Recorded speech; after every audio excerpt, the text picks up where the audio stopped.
Okay, so imagine a game where there's really only one rule. You have to convince every single person that you're on their side, even when you're absolutely not. That's the super brutal idea behind The Snake, a new competition show from Fox and SallyAnn Salsano, who you might know as the creator of Jersey Shore. But trust me, this is a whole different beast. It's this high-stakes social experiment built around one very interesting question. And there it is. That's the heart of the entire show. The creator basically wondered what would actually happen if you got a group of people whose jobs revolve around getting what they want, locked them all in a house together, and just watched the chaos. This game isn't about being the strongest or the fastest. It's a battle of pure, unfiltered persuasion. So, to really get what makes the show tick, we're going to break down a few key things. What this social survival game is all about, the absolutely genius casting strategy, the ruthless rules of the game, a pretty unexpected comedic twist, and finally, what this whole crazy experiment tells us about ourselves. All right, let's start with the foundation of the game itself. Fox is calling it a fresh take on the strategy competition series. But the phrase you really need to pay attention to is social survival of the fittest. This has almost nothing to do with physical challenges and everything to do with social warfare. And really, the show's tagline just says it all, doesn't it? The entire game comes down to how well you can manage your relationships. Are they real friendships? Are they completely fake? Honestly, it doesn't even matter, as long as they keep you in the game one more day. So let's be super clear. This is not a game you win because you're good at puzzles or obstacle courses.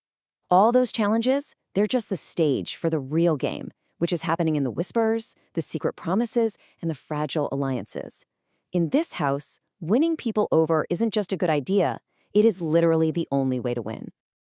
But of course, a game of social survival is only as good as its players, right? And this is where the show's design gets truly diabolical. We're talking about the casting. See, they didn't just find a bunch of charismatic people. They used a very specific and frankly brilliant strategy. The creator, SallyAnn Salsano, explained that they totally flipped the script on normal casting. Instead of finding interesting people and then trying to label them as the villain or the hero, they started with societal archetypes, roles known for persuasion, and then went out and found people to fill those roles. And the result is this just wild collection of contestants that are practically designed to mess with our heads. You've got a pastor, an ex-con, a lawyer, a bounty hunter, an OnlyFans creator. I mean, come on.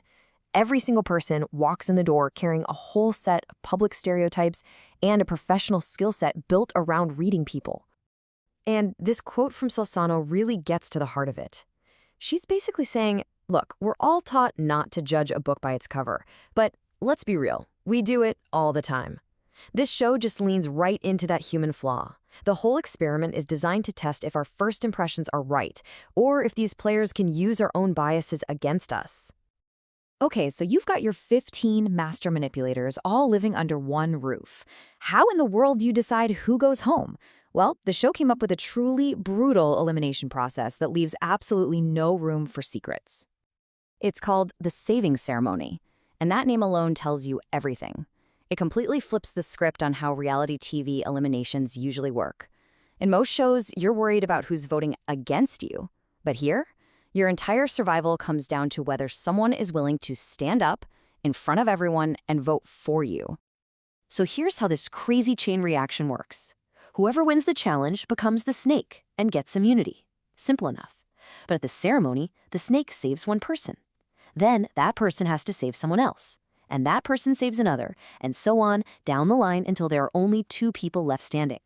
And then the snake makes the final call on who's out. It's a public waterfall of allegiances. And this right here is what makes the game so vicious. On a show like Survivor, you can look someone in the eye, promise them you have their back, and then go vote them out in secret. You can lie. But on the snake, there is absolutely nowhere to hide. Your alliances are on full display, and every single betrayal happens right out in the open for the whole world to see. And of course, they aren't just doing this for bragging rights. Everyone is scheming and backstabbing for a grand prize of $100,000. That kind of money just pours gasoline on an already raging fire. Now, a show this intense could get pretty dark pretty fast, so the creators found a really unexpected way to release some of that pressure: the host. Instead of some super serious game master, they decided to add a layer of comedy to the whole thing. So they brought in the Australian comedian Jim Jeffries. And his job isn't just to read the rules. He's there to be the voice of the audience, basically pointing out how absurd the whole situation is. The creator even joked that behind the scenes, they call him Funny Jeff Probst. And Jeffrey's own take on it is just perfect. As he put it, he's been training for this job his whole life. His witty, kind of cynical vibe lets everyone know that, yeah, the game is serious for the players, but it's also a little ridiculous. He's there to say exactly what we're all thinking. So, when you put it all together, the drama, the deception, the comedy, what's the actual point? Well, beyond the prize money, the show is really designed to be an experiment. It's trying to reveal something about who we are. See, this entire setup, the archetypes, the public backstabbing, it's all designed to make everyone, both the people in the house and us watching at home, question our own first impressions. Is the ex-con actually untrustworthy? Is the pastor really a saint? The game is constantly putting those stereotypes to the test. Salsano gives this perfect example. The contestant who is cast as the OnlyFans creator totally leans into that dumb blonde stereotype. But in reality, she's a highly intelligent college grad running her own business. And you know who accepted her the most quickly? The pastor? The show is built to create these little moments that just shatter our expectations. Which brings us to the ultimate question the show leaves you wrestling with. In a game of pure social survival, where you have to betray people to move forward, do you have to be a bad person to win? Or could being brutally honest, of all things, actually be the most powerful strategy? I guess we'll just have to watch to see who gets bit.